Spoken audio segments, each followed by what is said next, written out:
This video was made possible by Honkai Impact 3rd, The Hand of God, Rumble in the Jungle, the 2008 Wimbledon final. When we talk about some of the most iconic sporting moments ever, these are some of the classics that have stood the test of time.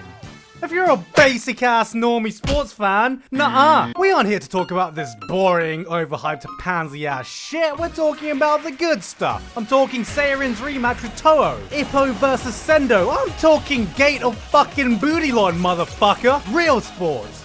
Anime sports. Sports anime used to be the underachieving child of the medium, sitting in this weird limbo grey area where it didn't fully appeal to either of the target demographics it was meant to. Weebs wouldn't want to watch it because it was about jock-ridden bro sports, and sports fans wouldn't want to watch it because it was about this weird-ass Chinese weeb shit. Luckily, in recent times, the reputation of watching sports anime has become more widely accepted, with a handful of recent titles even becoming breakout hits. So today, I wanted to show my appreciation for sports anime by talking about all the weird and wonderful things about them, because I like sports anime. I've always loved sports anime. I mean, it's just really an excuse to show tournament arc after tournament arc after tournament arc after. Why would I not love a genre that is made up of 90% tournament arc? See, one of the appeals of sports anime is that you're taking something based on reality but transporting it to the anime world with anime rules, and nowhere is this more apparent than with Superpowers. By Superpowers, I don't mean athletes flying about Dragon Ball Z style fighting over some sports ball of some kind, because that would be fucking stupid and ridiculously over the top, and that's why it only happens occasionally.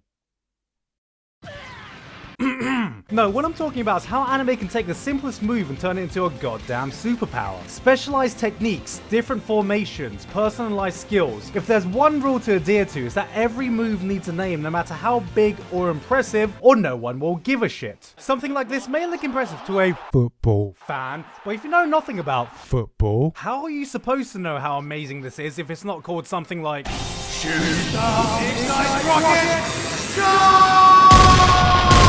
NANI?!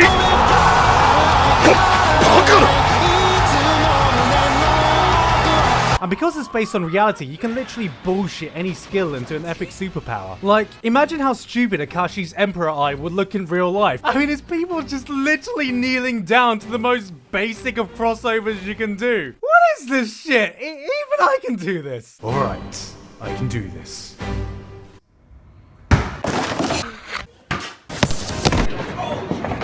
But that's part of the charm of it, because what sounds cooler to you? A sudden change in ball direction causing people to wrong foot themselves and fall over? Or a fucking magic Emperor Eye that causes people to kneel before them because his orders are absolute?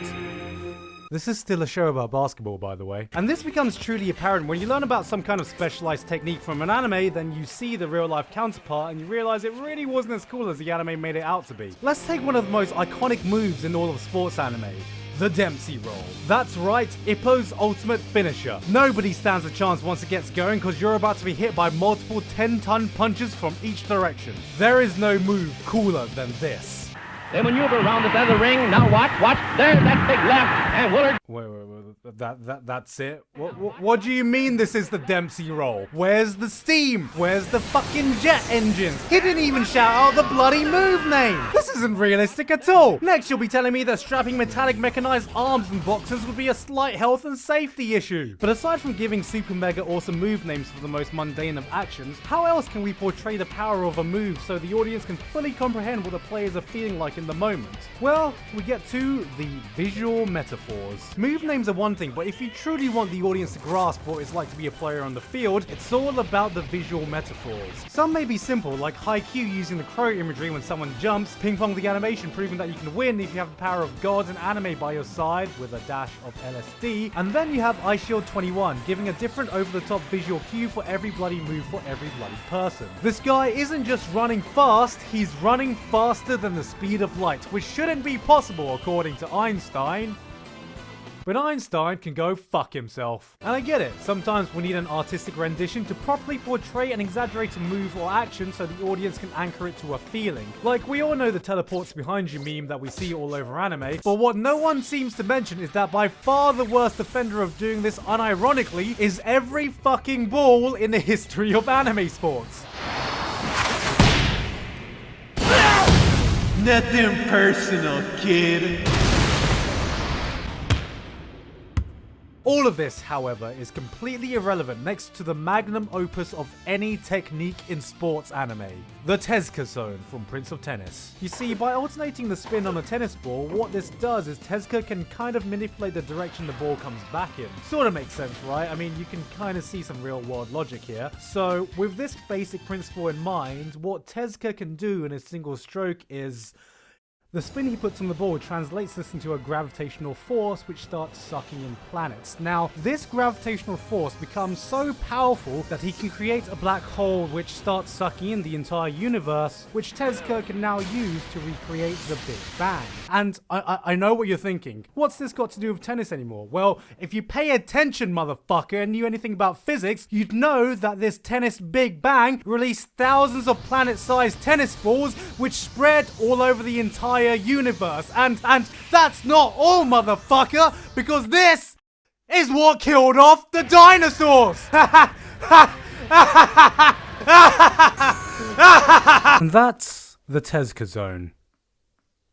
It makes perfect sense. But because of ridiculous moments like these, I want to take a quick moment to show appreciation for how amazing sports anime can look when it just looks realistic. Whether it be Free making the act of swimming look more refreshing than a cold drink in the Sahara Desert, Hanebado's crisp and intense choreography that feels as exhausting as actually playing it, or some of the performances in Yuri on Ice. I remember getting proper chills the first time I saw the Yuri on Ice choreography just because of how damn beautiful and graceful it looked. You know, before the rest of the series happened. It proves that sometimes the most impressive thing you can do with a sports anime is just to make it look and feel like the actual sport. Because there are also other things that act a bit weird in the genre. But before that, I wanted to introduce the sponsor for today's video, Honkai Impact 3rd. Now this is the second time Honkai Impact have come to me, and I'm honestly really happy to promote it again. As you can see here, it's an action combat game that is free to play and runs on your mobile, and honestly still surprises me how good this game looks for a free mobile game. The real-time combat system is really satisfying and it has more depth than it initially seems, especially when you start unlocking different characters, weapons, and skins, because in this game the skins aren't just cosmetic, but they affect your abilities and playstyle. If you want to know, Mei is my favorite girl because I like the close quarters rapid attack style, and either way, Mei is bae, alright? The game has since been updated since my last shout out, with a new skin and character being added just a few weeks ago, which you can now get your hands on. And also, the latest story chapter has just been added for you to play through and follow along with. Yes, that's right, there is a story mode that comes with the game complete with cutscenes. If this sounds like your cup of tea or you just want to try this out, then there is a link in the description below where you can download it on either iOS or Android. And with that, we can get back to our sports anime, as we were just talking about anime sports superpowers and visual metaphors.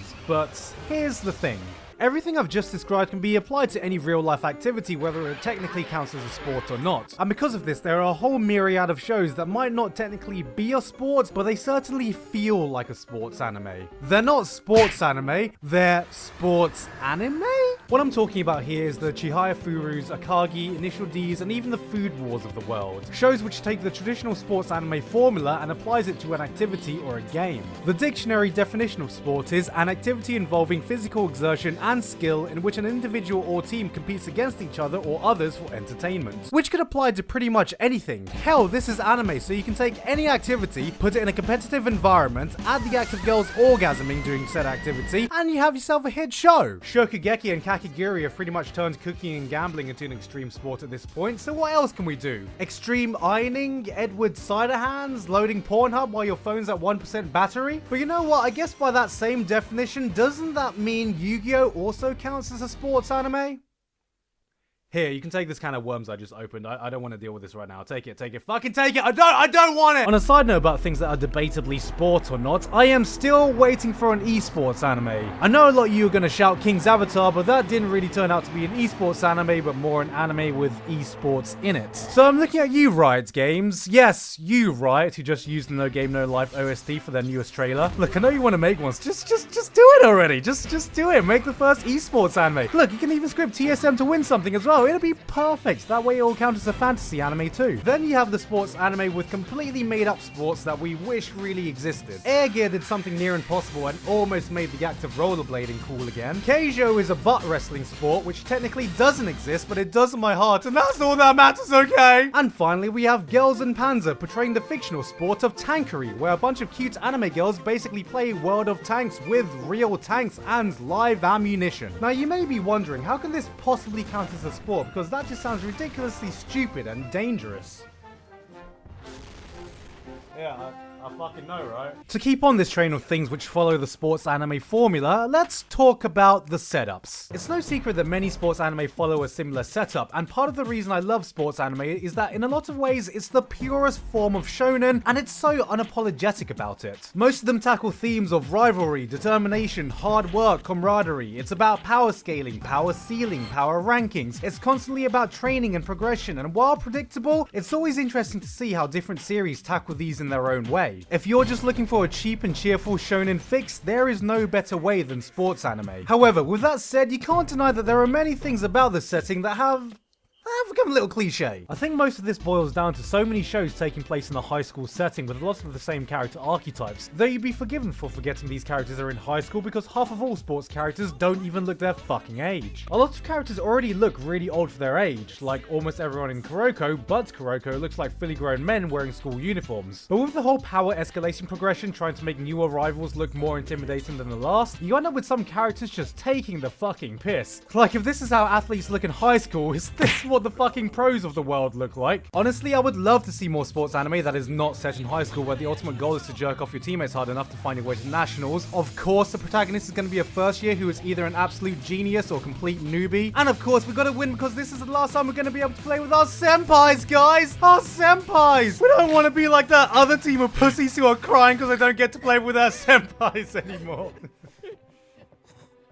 God damn it, man. I'm taking the piss, but it gets me every bloody time. And then there is the reminder that we are still indeed in high school, because there is nothing more jarring when the show finishes a super intense, what feels like life or death match. And then in the next episode, everyone's like, "Aw, shit, guys.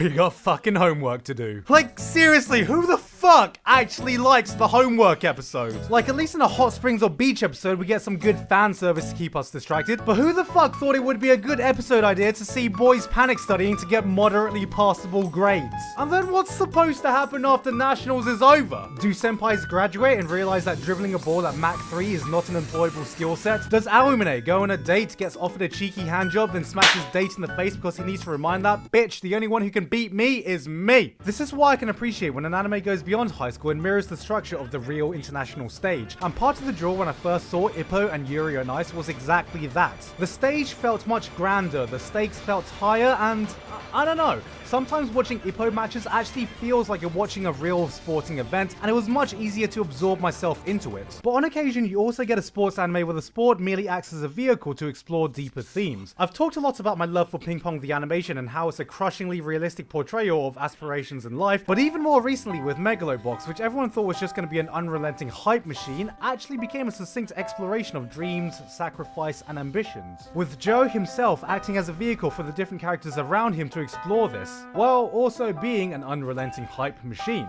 But to bring this all back, no matter how a sports anime sets itself up, or how many cliches it ends up using, or how over the top it goes, there is one more thing that I've noticed sports anime has done, for me at least, in the time I've been watching it. Let's be honest, alright? I'm sure a lot of us don't give a shit about sports, and certainly we don't give a shit about every sport. We are that one confused dickhead in every sports anime where the show just pauses for 5 minutes to blatantly spell out the rules just for us, like the beginning of every show is a sports rendition of r/explain like I'm 5. And as much as I'm joking about this, I've learned the rules of American football, baseball, and volleyball from watching sports anime alone. But that's the thing, thanks to watching these shows, I've grown a deeper appreciation to many sports I would never have given a second look otherwise, and seeing moments like actual ice skaters profess their love for Yuri on Ice shows how much care and passion can go into these shows. They can have a real world effect on anyone watching it because these are real life activities they are based on, and sometimes, just sometimes, it can do something truly magical. Getting a weeb interested into sports. If you want to know my favorites in the genre, for hype, it's hard to beat the king, Hajime no Ippo. For an unfiltered take on life and ambition, it's Ping Pong the animation. And for most underrated, I've got to go with One Out, a different take on sports anime that focuses on winning using mind games, deception, and trickery, and is basically what would happen if Death Note fucked a baseball show. Because if you haven't figured it out by now, sports anime aren't about the sports. It's about the stories and characters behind them. So whether you want an underdog shonen tale or a crushing reflection of real life ambition, realistic or ridiculous, uplifting or painfully relatable, you'll find it all here. And if you're still one that hasn't dove headfirst into sports anime yet, then you need to change that, because the bottom line is, You don't need to give a shit about sports to give a shit about sports anime. Hey guys, hope you enjoyed that video. Thank you very much again to Honkai Impact for sponsoring this video. If any of what I talked about today interested you, then you can download their game by clicking on the link below. And I've also got a quick announcement. So I'm trying something new this Saturday and I'm going to be live streaming my impressions of the new seasonal anime. Basically what I'm going to do is I'm going to go through the seasonal charts, we're going to watch all the PVs. I haven't seen any of the PVs myself, so I don't know what any of them look like. And then we're just going to see what looks good, what doesn't look good, what we're going to be watching this season and what we're going to be avoiding. This is something I've been wanting to do for a while, so if you want to join in, I'm going to be live streaming on twitch.tv/Gigguk this Saturday at 4 PM British Standard Time. That's 11 AM Eastern Standard Time if you want to join in on the fun, but you can also follow me on my Twitter in case any updates happen. Sorry if that's a bit early for any of you in America, but we're going to be going on for a few hours, so hopefully you can catch it if you wake up in time. Anyway, that's it from me now though. I've been Gigguk, and I will see you all next time.